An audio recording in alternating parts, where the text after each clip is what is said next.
What? And I've been told that we have a dozen more clips to show from andinster from that game, but we just don't have time. There's just no way. I mean, those could just keep going forever, apparently. But picks and bans are ready for Game 2. And Taco, what's the adjustments that LG have to make? Because they've got the first pick selection. They can try and force Spacestation to ban Morrigan this time and pick it up for Kiki. But is that even enough? I mean, Kiki looks great on it, but it's not invincible. Honestly, I think it was just a lack of side lane pressure. It was just too much to handle, and it spread the map too thin there for Luminosity. Weekend never really had a chance to try and show the same level of presence as andinster because both of his side lanes had already lost. Andy just got off to such a hot start, carrying that lead over from the dual lane off to solo, and then finally transitioning that into the mid game, and it was very problematic. And so I would like to see a little bit more early game pressure from Luminosity's composition this time around. That could be something they could try and prioritize as they ban away the Freya and the Morrigan themselves. So it looks like they didn't want to first pick it. They're going to take that one off the table.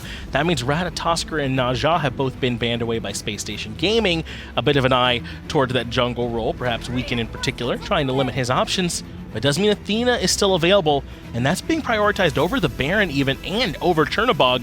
And I'd not be surprised if Spacestation just took those.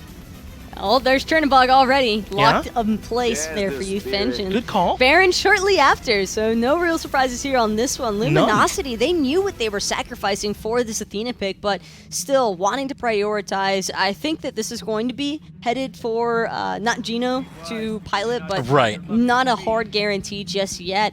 And I can't say that the hui is going to be for Clout either. There's still some possibility that we see ShadowChair try and take this one into the mid lane, but I'd imagine that Luminosity might want a hard mage this time around just because it was very rough stuff, I think, for ShadowChair in mid on that Neath. And I think that's what you want, especially if you're going to prioritize the Athena above all else, then a traditional mage gives you the best follow-up you could want on those taunts, right? So that signals to me that that's probably what they'd want, but we'll see where they go. They certainly could still pick up a dual hunter, as the Hou being prioritized by them rather heavily.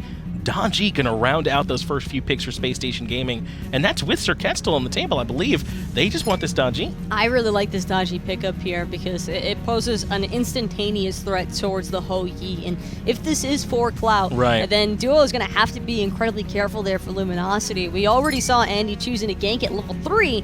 I would anticipate that he's probably gonna look to start some snowball pressure going yet again in that dual lane, and Hou not having a CC immune ultimate encounters a lot of difficulties there against the Pow Lao from Daji. It absolutely could pose some problems, and like you said, that CC immunity I think is when you see Daji's picked in, when they realize there's an easy picking of a carry to grab.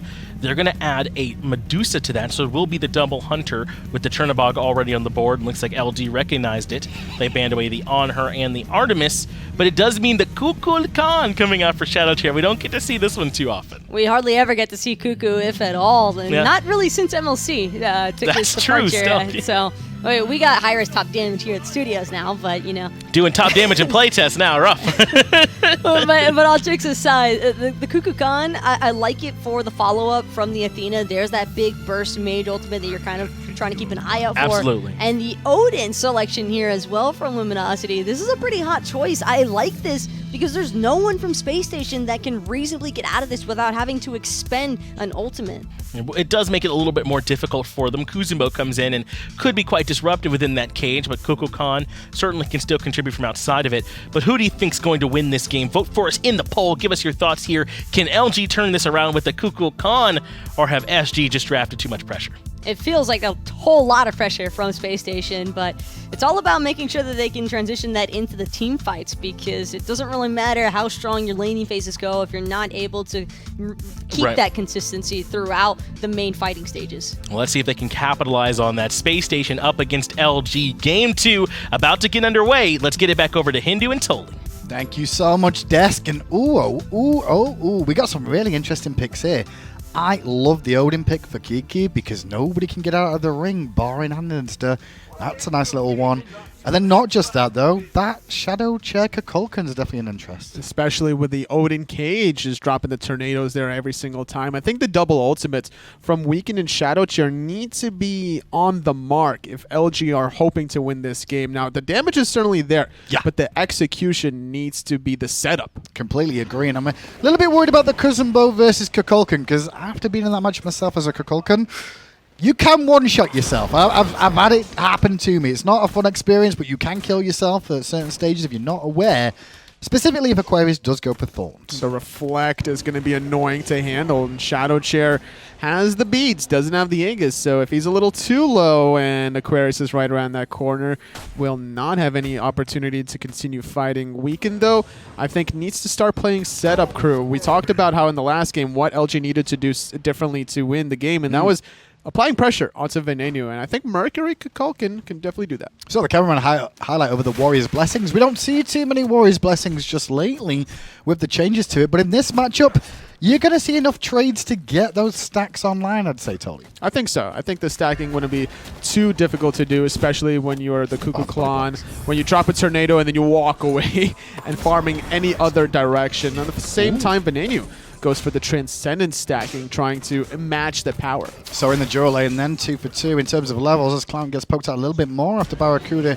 Slippery Snake dashed away from some of the incoming damage. Mid lane though, look at that, Baskin wrapping around the corner.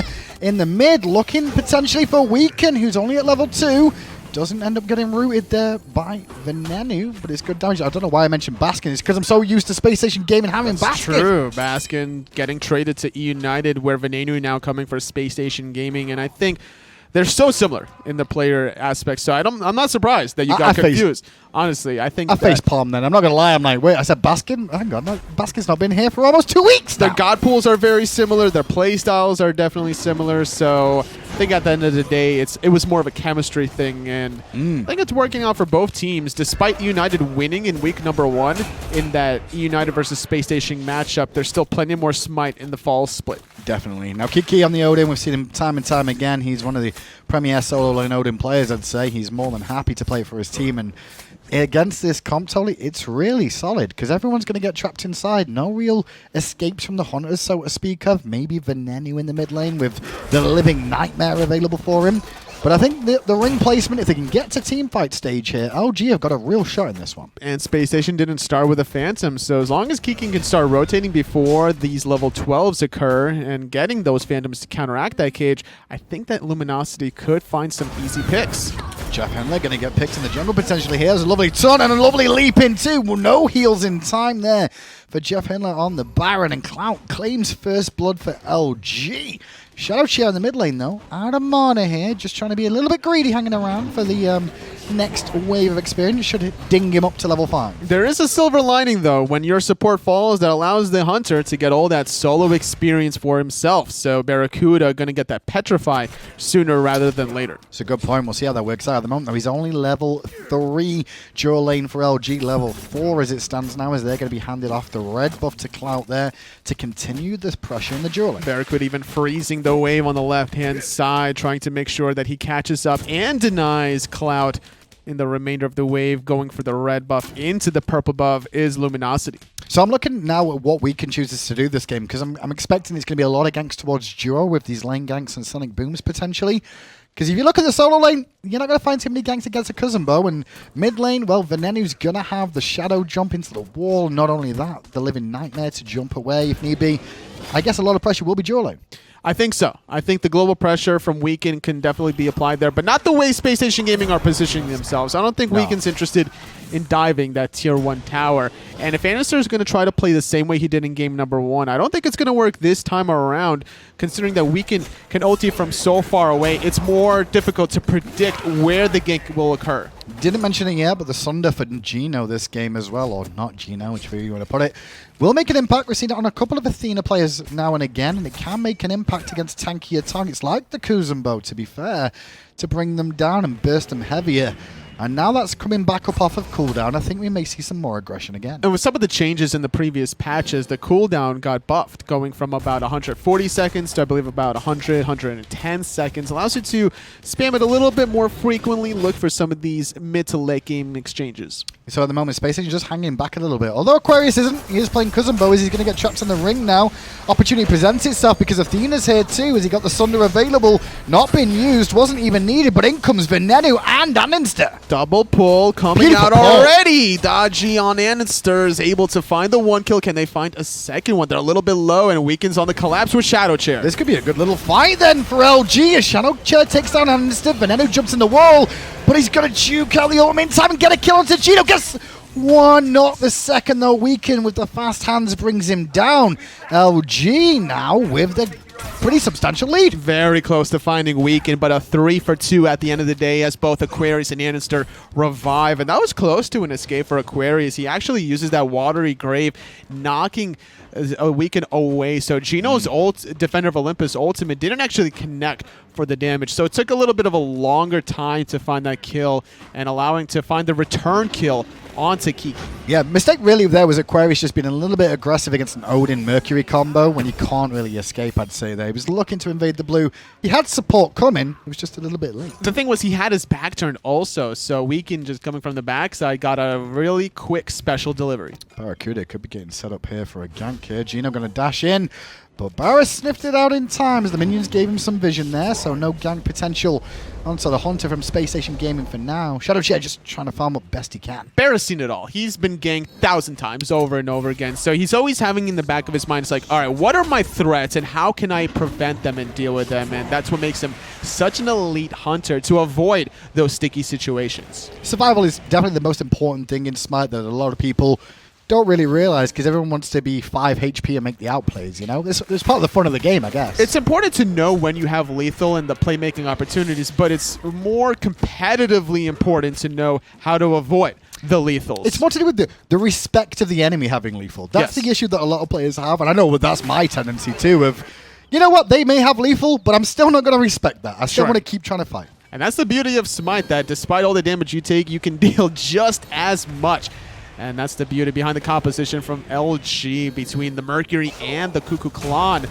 Kiki absorbed a lot of damage prior. Every time he jumps in, Aquarius can easily sumo slam him away. Both runners on the left-hand side, though. Weekend chilling the Sonic Boom. Is Andy going to use his mobility to get him away there? But it's JeffHindla under pressure. He's going to get his ultimate off in time. Right-hand side, Kiki's low, but Jeff is even lower. He's dead. Venenu rotate over for Geno, and he can't get his ult off in time. Clout going to go down to Venenu as he jumps through him with the shadows. And now Weekend turning tail and trying to get back towards ShadowChair, who was just, well, couldn't rotate as quick as the likes of a Chernobog. Definitely can't make that rotation happen. That's what allowed Spacestation to turn that gank right on its head. After primarily losing out JeffHindla, they respond with killing both Geno and Clout. Aquarius still being that lane bully, Defender of Olympus. Here's the turnaround again. Good taunt. The bomb, a little bit off the mark there. Wasn't a full bear bomb, but we can still here for cleanup if he has the ability to get in range. Kiki going to tank it up. No ultimate available for Venenu this time round. Aquarius will fall in the solo lane. Clean tower dive at the end of the day. It took a long time, but definitely worth it. However, they don't go for the blue buff invade immediately after, respecting the potential counter rotations. Venenu secures the blue buff, looking at Aquarius coming up in 10 seconds with the teleport. Should be able to pick that one up. So only 6-4 then. It's still a pretty even game between the two. LG with that slight lead though, but it's getting cold here and there. And the experience is the bigger factor at the start of the game, because 1,000 gold split 5 ways is not all that much. It's when you're looking at 5k, that's when you can start really talking. With this kind of a lead, Spacestation Gaming have almost exactly enough for 1 sentry ward and a regular ward to get any sort of nook and cranny covered around this Gold Fury as we approach 9 minutes into the game. DPS is only going to get higher and higher from both of these mid laners. Yeah, the only experience real difference looking at the lead is Venenu upper level over ShadowChair and Aquarius upper level over Kiki, which is a little bit surprising considering Aquarius has been, well, ganked a couple of times in this lane, but he still coos. I think Kiki had to back once or twice additionally compared to Aquarius. And when you're dealing with a magical guardian physical jungler and then you go into the tier 2 version of what's probably going to be Genji's guard, it makes it difficult to survive the ganks from andinster, whereas Aquarius has the advantage of just going straight up physical defense. Left-hand side, it looks like Geno just got pulled in by andinster, and BaRRaCCuDDa is going to combine to pick up the kill onto Geno. Meanwhile, mid lane, Venenu is taking on 2. Trying to get away from the action, but just not enough. Living Nightmare was not available for him to really escape that one. Didn't really work out well for Spacestation Gaming realistically, because now it's 3-on-2 in the jungle. They took a support out in trade of a mid laner so far. A BaRRaCCuDDa, no mana, no dash. The ultimate off the mark from ShadowChair, but the tornado will certainly connect. Good taunt from Geno though as he gets back into the action, and andinster under pressure. He's going to go down. LG finding a couple small windows windows. This could be a Gold Fury time, but they're a little bit scared of it, I guess. A little overzealous was LG, and Spacestation not capitalizing with further pressure. They're going to get the mid-wave, but no objective like you mentioned. Yeah. Instead, farming their own side of the jungle. Normally, you're looking for either invades, the Gold Fury, but not having the Kukulkan ultimate might deter you from going for that call. You're right. I think of that being on cooldown and also the Suns being down from Ho Yi. And the only real threat around was the Baron. Maybe they didn't know Chernobog's ult was on cooldown too. You don't know the big picture overall. We get to see everything from a bird's eye view. These players are actually just in that third-person view. Completely different story. This time, compared to the last game, it's weakened with the level advantage. 2 levels ahead of andinster, and Adachi that's behind is going to be troublesome. However, Yoden's Wrath has completed. Could definitely look for some highlight plays with the Powwow. Even if you don't necessarily find the pull, but you force the beads, your cooldown is so short. Another potential gank on this right-hand side. Now this one from andinster onto Kiki, who held his leap nicely. Andy, though, going to use the Powwow, looking for it, and pulls him straight back in with just a one hit. If you like it, put a ring on it. I don't think really Kiki liked it, but he still had to put the ring on it, and it won't keep him alive. Just enough damage. Kiki still not finishing off the Genji's guard. No physical protection really to speak about. Weaken on the backhand side, looking for something, anything. It's towards JeffHindla, but he's going to use the Living Nightmare, so the ultimate life of the party at the right time. Geno going to end up dying to the tank aggro there. Round the corner came ShadowChair to support, but so did Venenu. Good timing from both mid laners to get involved.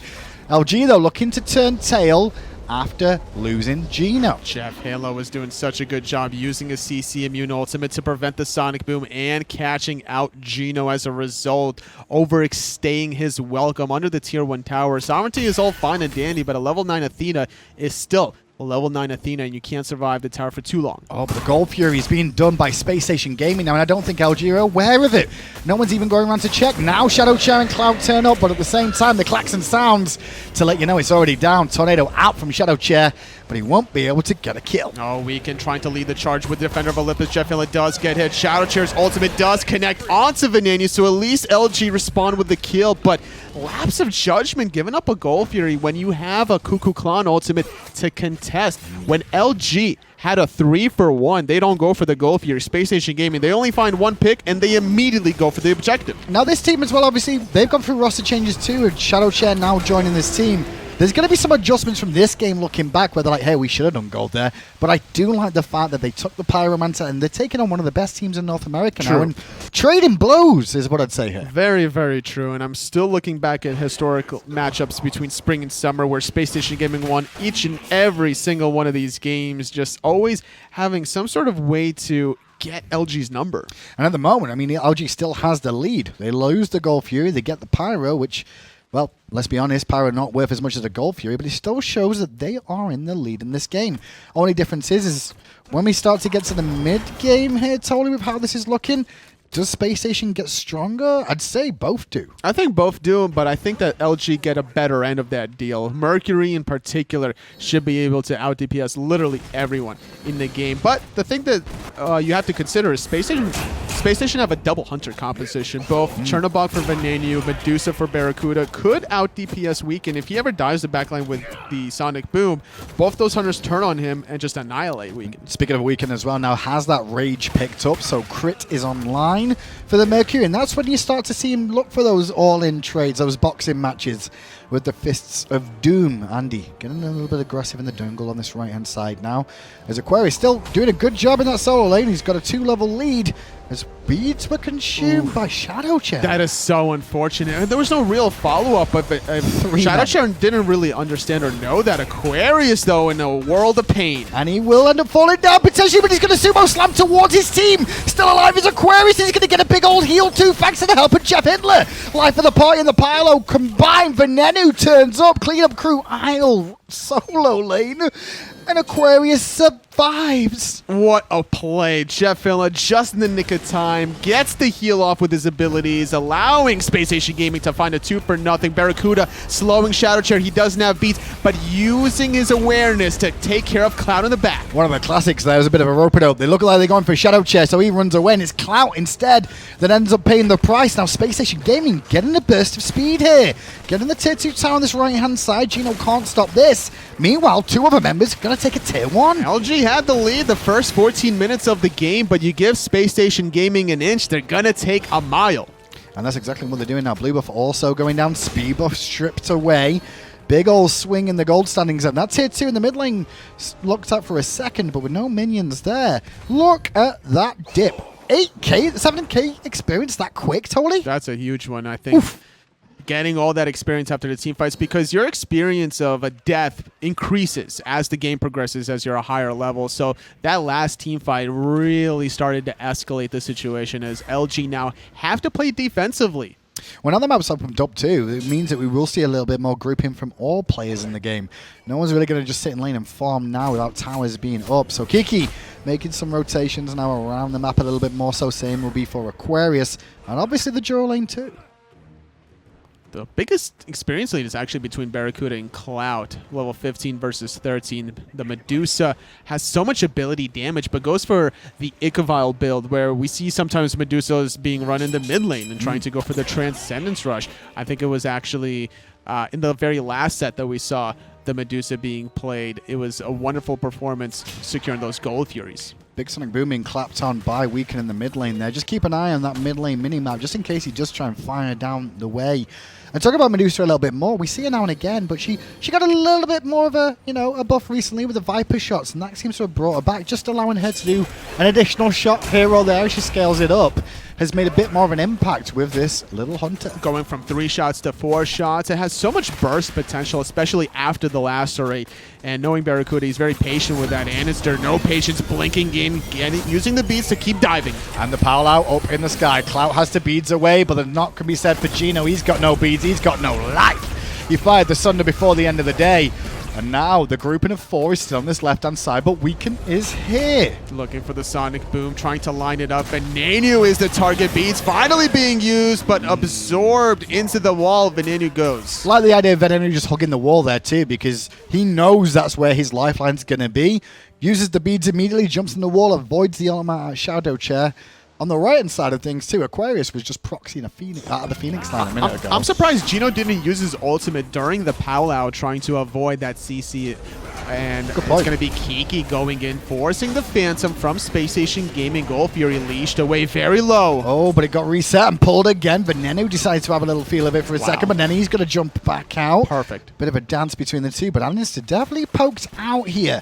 Aquarius and Kiki both around, but obviously Kiki, no ultimate available this time. But he jumps in anyway. He's going to get slowed, rooted in place, and no more life. A quick pick for Space Station Gaming means that they're going to continue for more. Oh, Weaken going to try and take out. Andinster does so, but gets traded out with Venenu too. And the Pyromancer has spawned. There's not many towers now with this situation. There's BaRRaCCuDDa in the jungle, taking a trade with Geno and Clout. That will cost him his beats. ShadowChair does have the ultimate now back up. He could defend his tier 2 tower. He definitely wishes he had it up for that Gold Fury objective, but they tried to find a kill onto Venenu. So not going to be able to do much there. However, Space Station Gaming not deterred. They're going in. Good taunt, good ultimate too, but avoiding most of the damage did the team of Space Station Gaming. Clout is low as Venenu swoops in for the kill. Couple more auto should do it, but he can't find it in time. The tier 2 does fall, however, but with very few minions. They're a little bit worried about the respawns. Venenu gets taunted in. The bird bomb comes through. Aegis will buy him a moment. Not inside the cage. Venenu's on the outside. Return fire right onto Kiki. Just a couple missed ultimates from LG there, unfortunately. They saw the ring off the mark from Kiki. Weaken Sonic Boom didn't just split the uprights overall. Unfortunate there as Space Station Gaming did overextend a little bit and should have been punished. Definitely should have been punished, especially when you have ShadowChair just dropping the tornadoes. When you dive the Phoenix like that, it needs to be well calculated, and a good retreat overall from SSG, only losing their support player and killing the enemy solo laner, allowing Aquarius to maintain his 3-level lead. Andy going to go aggressive against Weaken. He's got no tier 2 tower, and now he's going to have to get the ultimate out from the Athena too. 1 shot is good, 2 shots are good because it hits ShadowChair too. And Andy just bought himself time to get away as he was on his own there. Getting a Defender of Olympus, getting the beads, and even the Aegis from Weaken. And the shell. Wow, just one ability forces out 4 defensive utility abilities out of LG. This is why andinster is such a threat in North America. That's just a really good dream situation for any jungler to be in there. Now the Fire Giant, though, is the only real talking point that we could see Spacestation Gaming and LG contest. I wouldn't be confident in doing it if I was Spacestation, though, against the Kukulkan. Definitely agree with you there. It's so much burst damage. No one from SSG can really match that ability power. Even the Petrify wouldn't be enough to really handle it, but I think that Spacestation can still do it. Leash it around 20% health and then look for some kills. Yeah, I think it just bait ShadowChair into a bad spot more than anything else. Especially with Weaken using both his defensive relics, no shell to worry about. Defender of Olympus still on cooldown for a moment. This is why SSG is just so perfect. And they've got good wall coverage to do this right now as well. No one on LG even in the area. I think they just realized they can't really fight in the jungle at this point in time, especially with all those relics just consumed and ultimates too. They know the Fire Giant's down. There's only the left-hand side towers remaining for LG to defend and Spacestation to assault. It's so unfortunate for LG that they don't enter the late game at even grounds, where Weaken did have that advantage in playing the Mercury. He could have been the hyper carry that LG needed to find a win here, but now Spacestation Gaming are the ones entering the late game with a comfortable lead with the Fire Giant buff for another 3.5 minutes that can easily extend beyond this 8,800 gold lead. There's still 5,000 gold, sorry, 5,500 gold worth of towers remaining.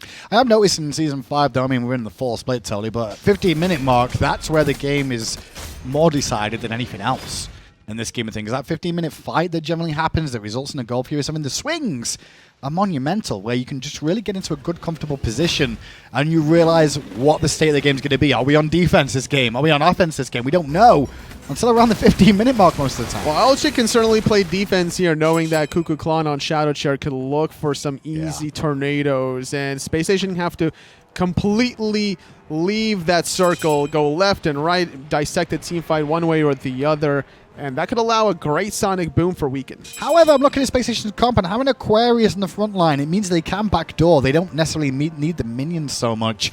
Because the minions is one of the things that, you know, the Kukulkan can really cause problems for. Is clearing them before they even get anywhere near the Phoenix line.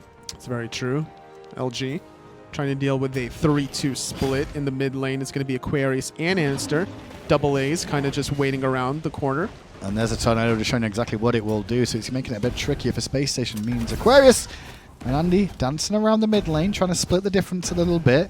Keep an eye on Geno, keep an eye on Weaken. They're the two that will be initiators for LG on the defensive side, if they can find the opportunity. Another good reason to make this split happen is to identify where Weaken is.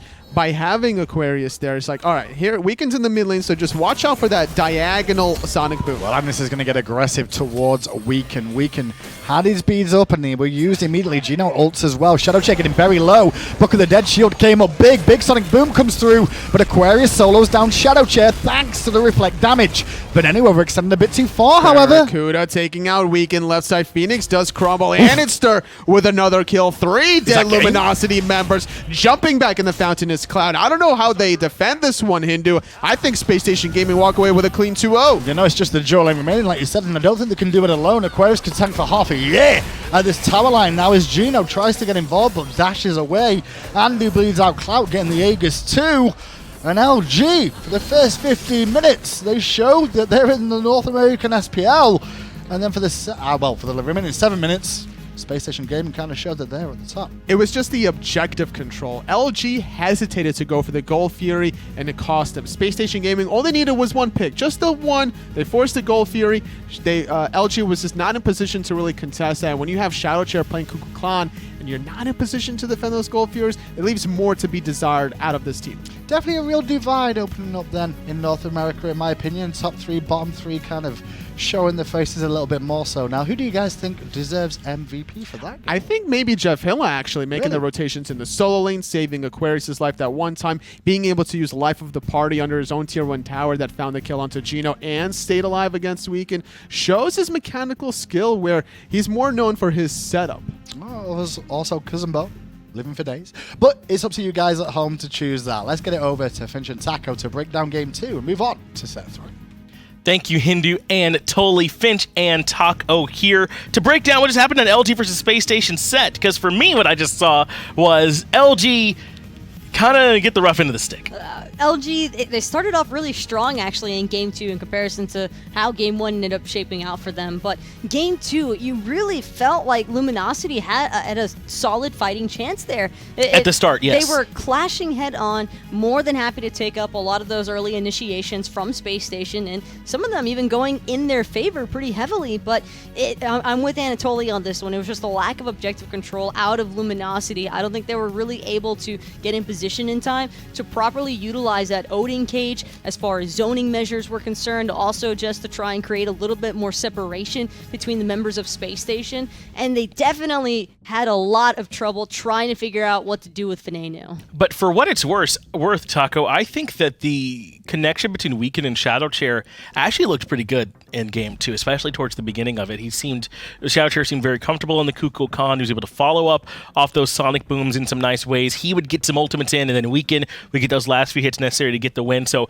perhaps they can kind of build off the first time, but I think those two synergy actually looked pretty good. But as you said, that lack of objective focus really hurt them. Around the 12-minute mark or so, Space Station got like one kill and just took the Gold Fury on the back of that. It was just a lot of hesitation, and part of that's probably due to the fact that ShadowChair still being a little bit new here to the SPL, maybe not feeling as confident, I think, as far as looking for a direct contest without his teammates in position to back him up. Right. Sometimes all you really need to do as a player is just show face and give that presence, kind of just allude to the fact that maybe your team is going to be following up right after you. But I do agree. I think that ShadowChair and Weekend are definitely looking like they have some very solid synergy, and it's still just a little bit too early on in the split for me, I think, to really want to hard judge which direction or which side of the fence I'm on for standing this or being like, well, it's another mid laner for Weekend to try and make happen. Yeah, I think at this point it just kind of feels like, I mean, I don't know. It doesn't feel super impressive, but you're right. It definitely has some room to sort of grow as LG keeps going. But that MVP vote, turns out it ended up being a very close tie between Aquarius and JeffHindla, both equally selected by those at home. Kind of hard to beat out. I think JeffHindla, even when you have a great game like Aquarius did on that Kuzenbo, able to sort of just absorb a lot of damage throughout the game. Something about Kuzenbos, man, where they always just manage to stay alive, and that was definitely the case here for Aquarius today. I think that Andy, for what it's worth, also really stepped up his jungling in this set. He looked very solid and was constantly connecting on all of his abilities, which definitely helped out Space Station a bunch in terms of finalizing and capitalizing off of those kills. And one more thing that's sort of been very interesting to me is just sort of draft value and where they take these gods. They took Athena first pick. It was LG, right? And so that pick has got to have enough value to kind of even out the first two from Space Station, the Chern and the Baron. And in this case, it just was not close at all. The Chernobog and the Baron got way more done. I definitely feel like Luminosity probably could have gotten a little bit more out of that, or at least force Space Station into a more awkward position in terms of what they took in response.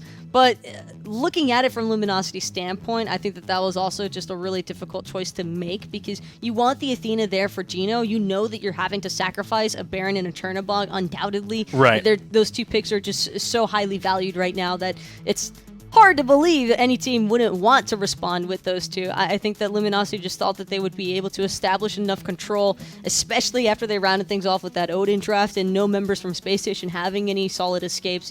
But it ended up kind of fizzling out as the match progressed, because Space Station, once they got the pick control down on the map, it was just impossible for Luminosity, I think, to really try and turn that around, because their comp relied too heavily on their team fight engagement. Yeah, things just got a little bit out of control there for LG, but that's going to do it for set 2. We still got one more coming up. Set 3 next, and Splice is going to be going up against CLG for that final set, so make sure that you grab your drink right now. We got a chance. Get right back here for the last set.